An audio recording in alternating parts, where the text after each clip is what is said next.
2026 important current affairs. Savitribai Phule जयंती 3 जनवरी। भारत की पहली महिला शिक्षिका सावित्रीबाई फुले की जयंती 3 जनवरी को मनाई जाती है। उन्होंने 1848 में पुणे में लड़कियों के लिए देश का पहला स्कूल खोला था। उन्होंने अपने पति ज्योतिराव फुले के साथ मिलकर सत्यशोधक समाज के माध्यम से छुआछूत और महिलाओं के उत्पीड़न के खिलाफ संघर्ष किया। उनके काव्य संग्रह काव्य फुले और 52 के शीर्ष सुबोध रत्नाकर सामाजिक चेतना के महत्वपूर्ण दस्तावेज है। National technology readiness assessment framework. Bharat के प्रधान वैज्ञानिक सलाहकार प्रोफेसर अजय कुमार सूद ने NTRF लॉन्च किया है। इसे CII के सहयोग से बनाया गया है। इसमें 9 स्तरीय पैमाना है जो यह तय करता है कि कोई नई तकनीक प्रयोगशाला से निकलकर व्यावसायिक उपयोग के लिए कितनी तैयारी है। यह फ्रेमवर्क भारत के डीप टेक स्टार्टअप को फंडिंग और सही मूल्यांकन दिलाने में मदद करेगा।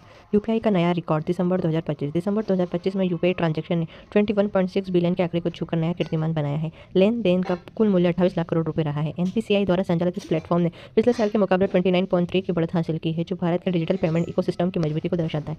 Air marshal Nagesh Kapoor. Air marshal Nagesh Kapoor ने हाल में भारतीय सेना के उप प्रमुख के रूप में कार्यभार संभाला है। उन्होंने एयर मार्शल नर्मदेश्वर तिवारी का स्थान लिया है। कपूर एक अनुभव फाइटर पायलट है और उन्हें सर्वोत्तम युद्ध सेवा पदक से सम्मानित किया जा चुका है। उनका मुख्य फोकस वायुसेना के आधुनिकीकरण और परिचालन तैयारी पर रहेगा। 8वां वेतन आयोग गठित करने वाला पहला राज्य असम। असम देश का पहला ऐसा राज्य बन गया जिसने 8वां वेतन आयोग गठित करने का निर्णय लिया है।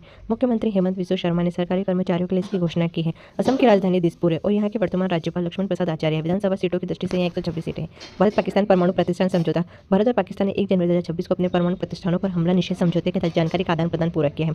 यह सिलसिला पिछले 35 वर्षों से लगातार चला आ रहा है। इस महत्वपूर्ण समझौते पर 1988 में तत्कालीन प्रधानमंत्री राजीव गांधी और बेनजीर भुट्टो के बीच हस्ताक्षर हुए थे। पाकिस्तान की राजधानी इस्लामाबाद है।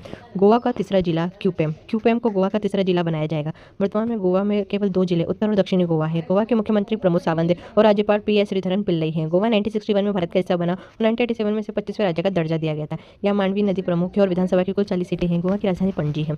गिनी के नए राष्ट्रपति ममाडी डोम्बोयो। हाल ही में ममाडी डोम्बोयो को गिनी के राष्ट्रपति के रूप में चुना गया है। गिनी एक पश्चिमी अफ्रीकी देश है जिसकी राजधानी कोनाक्री है। इसके साथ ही अन्य देशों की राजधानी पर नजर डाले तो चीनी की राजधानी सेंटियागो, कैमरून या याओंडे और तंजानिया की डोडोमा है। जल्लीकट्टू। तो दोस्तों, अगर आपको मेरी वीडियो पसंद आई हो तो प्लीज़ लाइक कीजिए, सब्सक्राइब कीजिए और ऐसे मेरे चैनल को फॉलो कीजिए। Thank you.